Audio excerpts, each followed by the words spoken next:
তো হ্যালো বন্ধুরা, আমার ছোট্ট একটা চ্যানেল গার্ডেন টিপস অ্যান্ড ট্রিক্সে আপনাদের সবাইকে স্বাগত।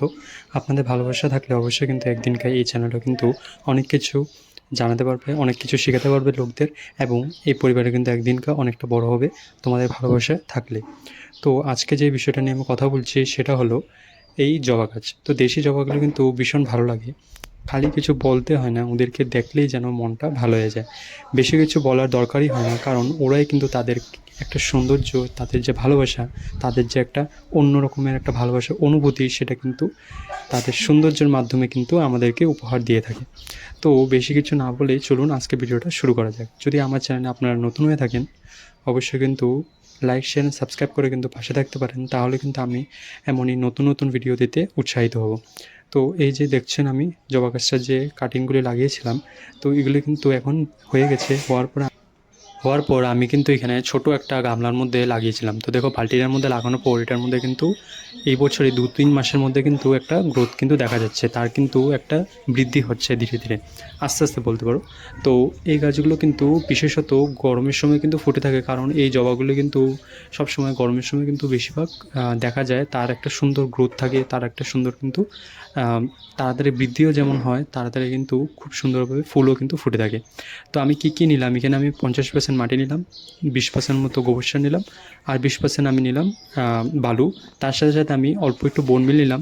বোন মিল হলো যেটা হাড় গুঁড়ো, সেটা নিয়ে কিন্তু আমি হাড় গুঁড়ো বা শিংকুচি নিয়ে কিন্তু তোমরা একসাথে মিলিয়ে অল্প একটু নিম কেক বা যেটা আমরা নিমের খোল বলি, বা নিমের যে পাউডারগুলো পাওয়া যায়, সেটা কিন্তু একসাথে মিশিয়ে 10 দিনের মতো রেখে দেবেন। তাহলে কী হবে, গাছের যে মাটিটা সেটা কিন্তু ভালোভাবে তৈরি হয়ে যাবে। হওয়ার পর গাছের মধ্যে গাছগুলোকে যা ডালগুলো হয়েছে সেগুলো কিন্তু আপনারা প্রতিস্থাপন করে দেবেন। দেখবেন খুব সুন্দর কিন্তু কম খরচে এবং কম পরিচর্যায় কিন্তু তোমাদের এই গাছগুলো তৈরি হয়ে যাবে। তোমরা যদি চাও এমন অনেক অনেক পদ্ধতিতে কিন্তু জবা গাছ এখন লাগানো যায়, যেমন সিন্ডার মিডিয়া, যেমন হতে পারে তোমাদের compost media, vermi compost media, বা হয়তো কেউ কেউ দেখলাম সবজির যে খোসা সেটা দিয়ে কিন্তু কম্পোস্ট বানিয়ে সেই মিডিয়াটার মধ্যেও কিন্তু জবা গাছ লাগাচ্ছে এবং খুব সুন্দর কিন্তু হচ্ছে। তো আমরা কিন্তু বিশেষত এমন করে লাগিয়ে থাকি না, তো আমরা কিন্তু এই বিষয়ে জানিও না। কিন্তু তোমরা এইভাবে এই পদ্ধতিতে লাগাবে, অবশ্যই কিন্তু তোমাদের জবা গাছগুলো সুন্দর হবে।